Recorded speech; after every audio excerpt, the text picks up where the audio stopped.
boa tarde. Sejam bem-vindos à nossa aula de língua portuguesa para o 6º ano do ensino fundamental da Rede Estadual de Educação de Goiás.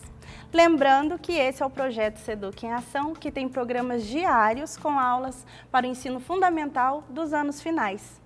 Eu sou a professora Laís. Nossas aulas têm acessibilidade em Libras com o intérprete Cleiton. E o nosso tema de hoje é textos de opinião, conteúdo importante para o 6º ano do ensino fundamental. Pessoal, relembrando a nossa última aula, nós falamos sobre carta de leitor, que também é um texto de opinião. Por que ele é um texto de opinião? Porque ele deixa transparecer a opinião do meu emissor. Naquele contexto de carta de leitor, a gente tem que lembrar que é sempre um leitor de uma determinada mídia, de uma revista, de um jornal, e é uma forma, pela carta, de interagir com aquele veículo de comunicação, tá? E o que seria realmente um texto de opinião? Um texto de opinião é um texto argumentativo, no qual o autor apresenta a sua opinião sobre diversas coisas, uma ideia, um assunto, um tema da atualidade, uma afirmação, um acontecimento, uma fofoca, tá? E qual que seria a estrutura desses textos argumentativos que expõem uma opinião?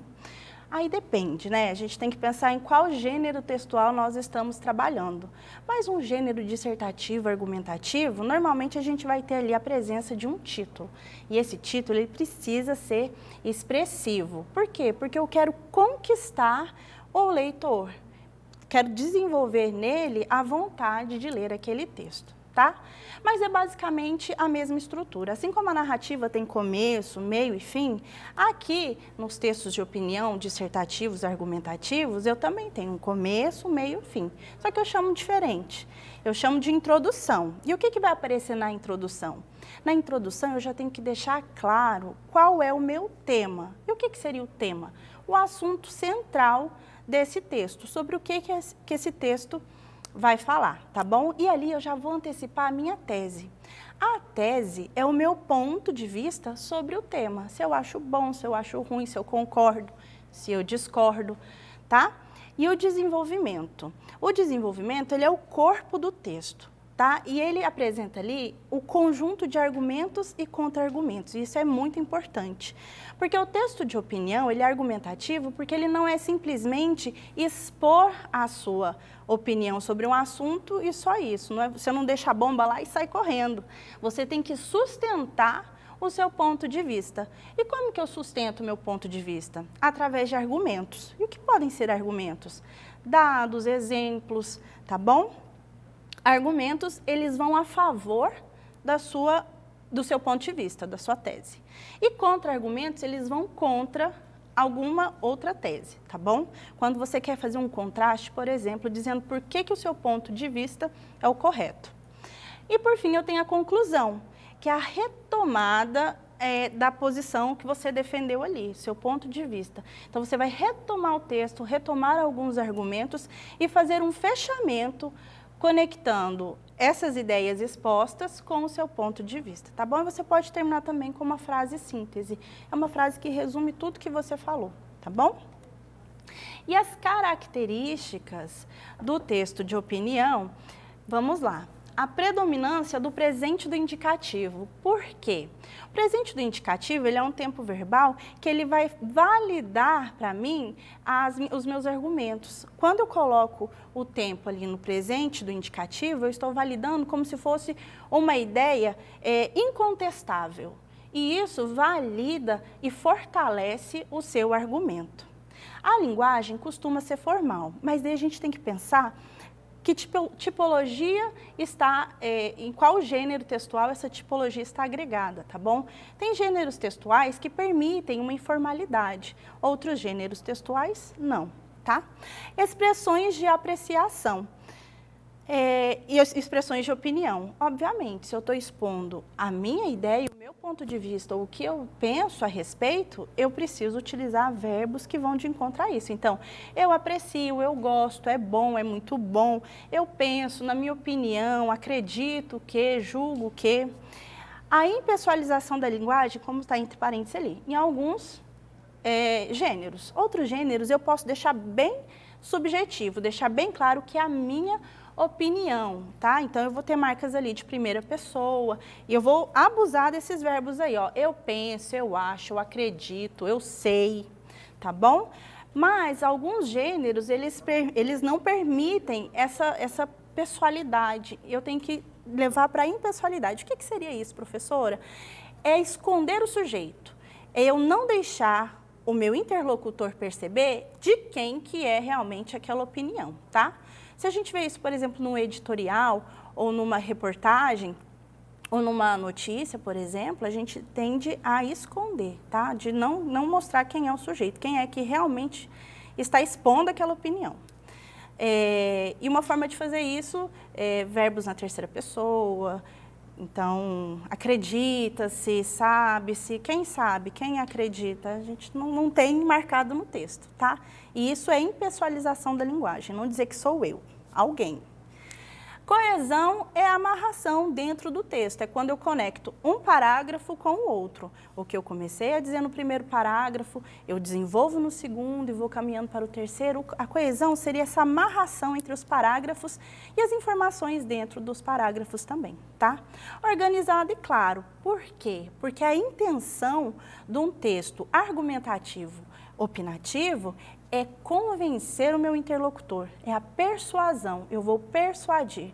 É mais ou menos quando você quer muito passear ou sair para a casa de um colega e sua mãe não quer deixar, e você tem que buscar argumentos. Não, mãe, mas vai ser legal, vai ser seguro, vai ter os pais dos meus amigos vão estar lá, não vai ter perigo. Você vai buscando argumentos para o quê? Para convencer a sua mãe, tentando mudar a opinião dela. Essa é a intenção dos textos argumentativos, opinativos, tá? Então, é persuadir o meu leitor, convencê-los.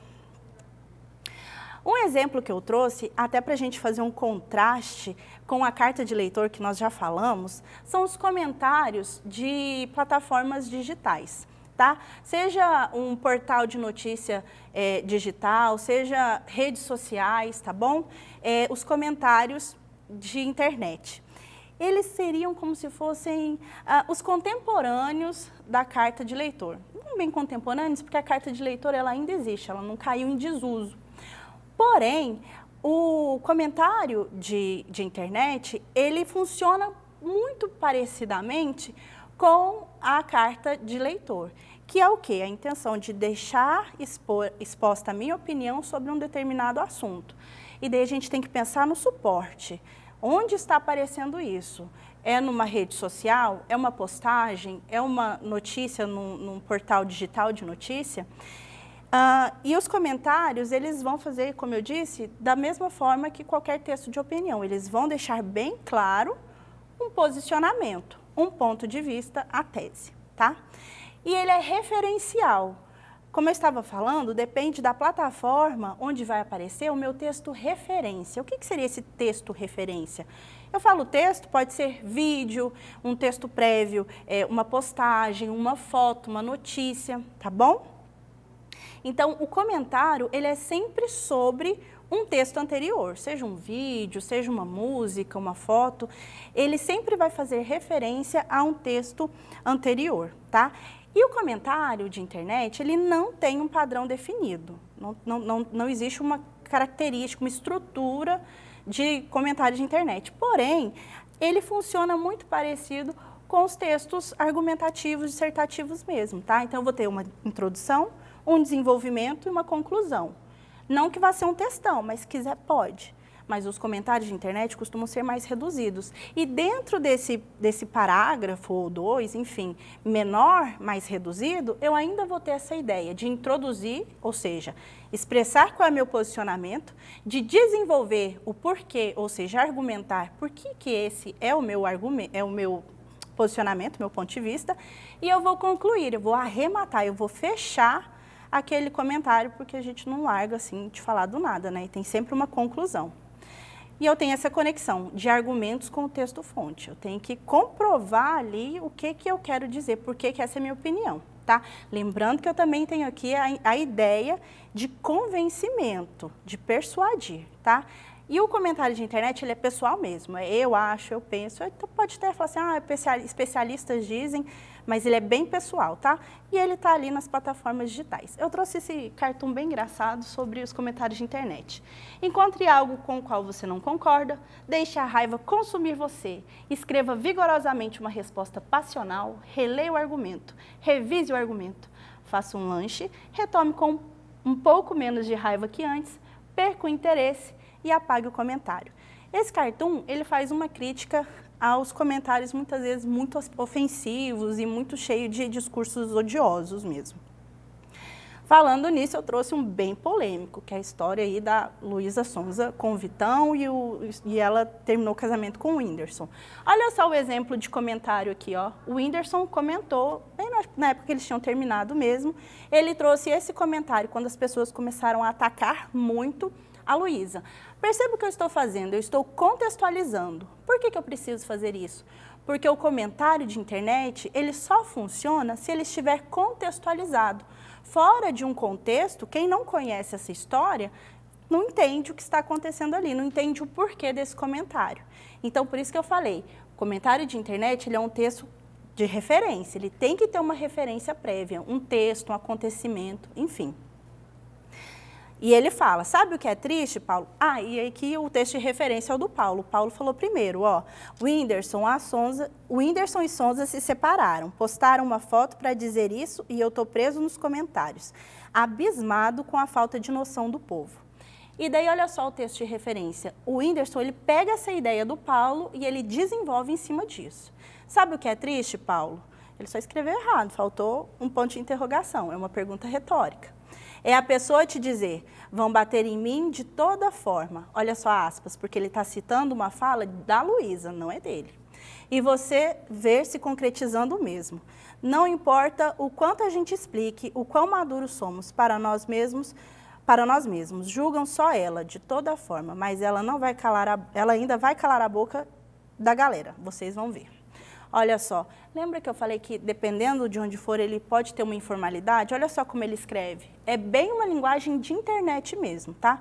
Fora da internet não funciona, então você não pode escrever assim no seu caderno, vale lembrar.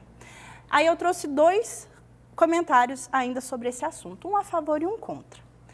Eu não sei como ainda me surpreendo com os comentários maldosos sobre Luísa Sonza.